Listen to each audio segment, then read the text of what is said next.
Hi there, welcome to the Love Movement. I'm your host, Asanda. Thank you for all your support, the love you've given us so far, and thank you for subscribing into our channels.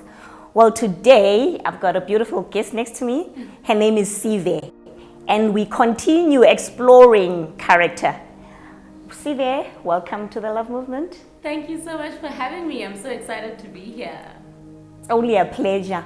Well, Sive, can you just share more about yourself? Just tell us about yourself. All right, so as Asanda mentioned, my name is Sive. I was born in the Eastern Cape and raised in Gauteng, where I completed my schooling. I then moved to Cape Town to start with my flight training, and then moved back to Johannesburg to start working, where I now work as a commercial pilot. I'm 27 years old and I am recently married. Oh, well, congratulations, Sive. Thank you so much. All right. So, Sive, just share more. What made you want to become a commercial pilot? I mean, that is a road less traveled. Just share more on that. So, initially when I decided that I wanted to go on this journey, it was curiosity that led me. So I've never known any pilots, no pilot friends, no pilots in my family, and I visited an air show, and my question was always, who gets to drive these big machines and why can't I? Yeah. So I started to research it and grew a big interest in it, and that's how I started. And now that I'm in it, I think I'm driven by the fact that I'm not only doing it for me, but also, you know, the younger generation that comes after me, just paving the way and just showing people that it can be done by anyone. Okay. Well, that is great to know, Sive, and I understand that it's not the training itself is not easy. How did you overcome the fear? Because most people say it is fearful as much as it's challenging. How did you overcome the fear of basically controlling an airplane? Yeah. I think initially when I started, I was overcome by fear. Also because it was a new environment, and I felt like in the environment I was the only one who didn't know anything about flying. I was surrounded by people whose dads were pilots, whose uncles were pilots, but also realizing that none of this, me even being in that position, is not by my own power. Sure. You know, and if God has placed this desire in my heart, He'll help me fulfill it. Yeah. So it took a while for me to get there as well. Surrounding myself with like-minded people also helped me a great lot. So yeah, definitely just trusting my ability and trusting in the dream that's placed in my heart. Wow, as well as you mentioned before, that trusting God will see you through. 100%. Was there ever a point where you actually wanted to quit this? 100%. Many points, not even one point. All right. Lots of points, but like I said, surrounding myself with the right people is something that really carried me during my training years. So I stayed in a residence that was opened up. It was a private residence, so it was open to different people from different varsities. Okay. So by virtue of that, I was able to meet people from all sorts of varsities doing different things to me. And I was lucky to come across Christians, the Christian students, who we went to church together, we went to fun events together. I was in cell with them. Okay. And I really believe that surrounding myself with people of character really helped me stay strong in it. You know, and really know what steps to take, who to trust, who not to trust, what to believe, and just how to stay strong and keep moving.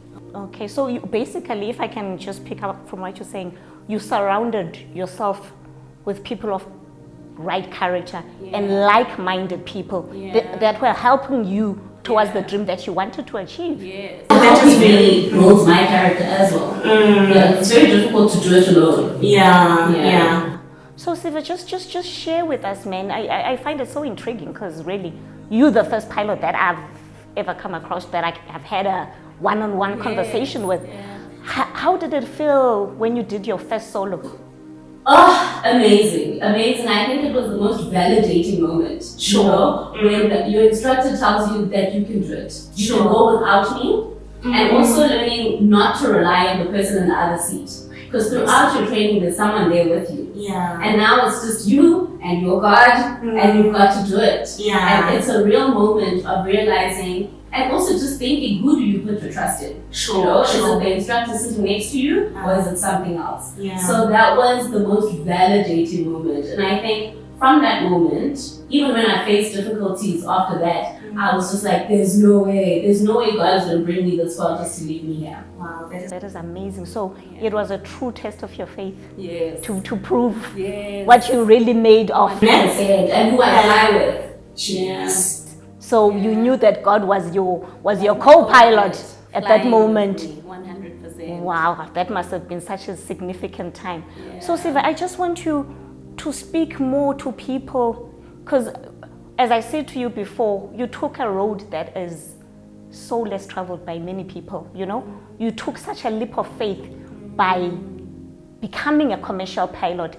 I want you to encourage people out there, especially young people, that they can actually follow their dreams. Yeah. And at the same time, I want you to be more transparent about how you overcame your shortcomings when it came to flying and the challenges that it comes up with.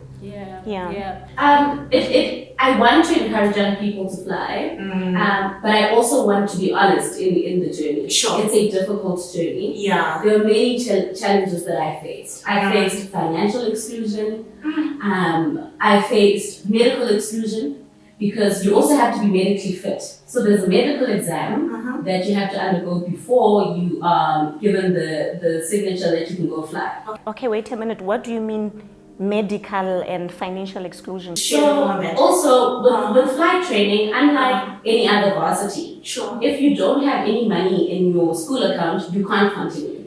So you can't go to the next lesson. So say you're in varsity and you owe fees. Yeah. You can still go to your lessons, write your exams. I'm not really sure how it works, but I think they'll withhold your results. Okay. But with flying, you can't go to the next lesson. So if you've paid, if say the course costs 100,000 rand, and you paid 10,000 rand for now, and you only end up doing 2 lessons of the 20 lessons you need to do, you can't carry on to the 3rd lesson.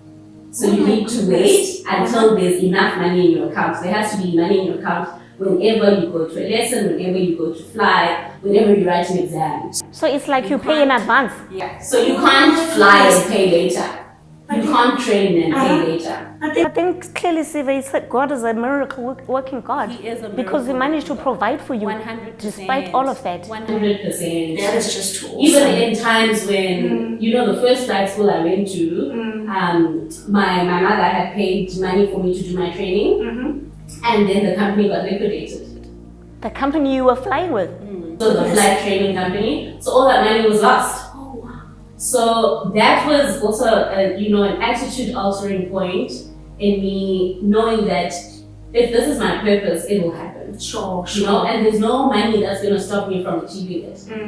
I wasn't flying for about 13 months, and then I was blessed with a bursary from an institution that didn't even fund private flying at the time. So, so that's the financial exclusion I'm talking about. So if you don't have a lump sum of money to complete your training, you'll have to stop your training and then start again. Yeah. Thank God that you didn't quit on it. I know! Sitting here right now. And some few months later. Yes, sometimes things don't happen when we plan them to happen, but look at you now. 100%. You also mentioned medical exclusion, Siva. What does that even mean? So, like I said, you have to undergo a medical exam and pass certain tests in that exam in order for you to fly. So, in my 2nd year of flying, I was diagnosed with an autoimmune disease. And so I was grounded, so I couldn't continue with my training. And luckily I had a great aviation medical doctor who advised me to take certain supplements and certain things that are allowed, because there's also certain meds that you can't fly with. And in about 4 months or so, I was back in the air. But if I didn't have the right guidance from my doctor, then my career would have come to an end. Sure. Siva, you've seriously overcome so many challenges to get to this point. And we thank God for you and you being transparent in sharing with us. So now, Siva, I just want to understand, what drives you into this career? What really pushes you to stay committed to this? Yeah, I think, like I said earlier, realizing that it's bigger than me. And I think after all God has brought me through, and after everything that He's provided for me to get where I am in my career, I've also learned that my career is an act of service. You know, it's an act of gratitude to God for everything He's done for me. Sure. And also an act of service to every other little girl who looks at me and wants to do it. Okay. I can't give up, Yeah. you know? And I can't speak of this miracle working God and be able to give up because of earthly hindrances. I get You you. know? I get you. So So that's it's what such keeps me going. It's such a test of discipline. Yeah. You know, it's such a test of character to do what you have done. And I just want you to share a bit on the discipline that is required for you to be a commercial pilot. Yeah, so there's a lot of discipline required. There's actually a quote that kept me through my training, which is, we honor the dream by doing the work.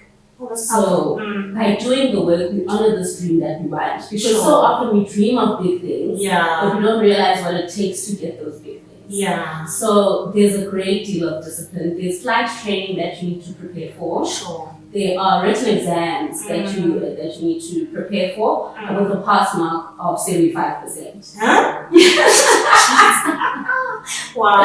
All right. Yeah, so you need 75% to pass those exams.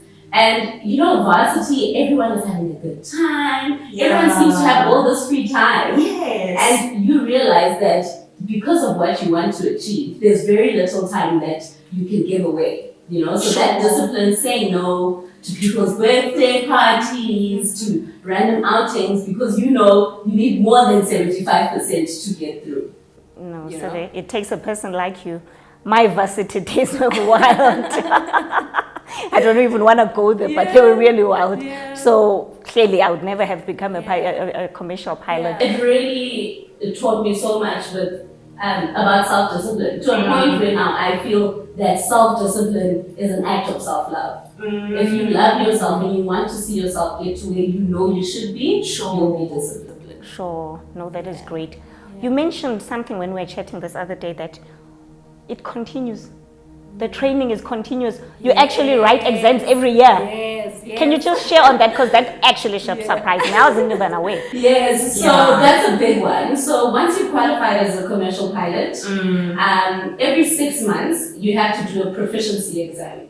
6 months? Yes, so every 6 months there's a written technical exam on the aircraft that you're flying. Okay. And then you have to fly the aircraft in adverse situations just to show that you're still able to handle emergencies. Okay. And every 12 months, you have a license renewal. So every 12 months, you have to renew your license. Okay. You have to write a technical exam again, and then you have a ground evaluation with an examiner who asks you about the law, about flying, about your aircraft, and then you jump into a simulator where they'll simulate all sorts of emergencies. They can be fire in the cockpit, the one engine can fail.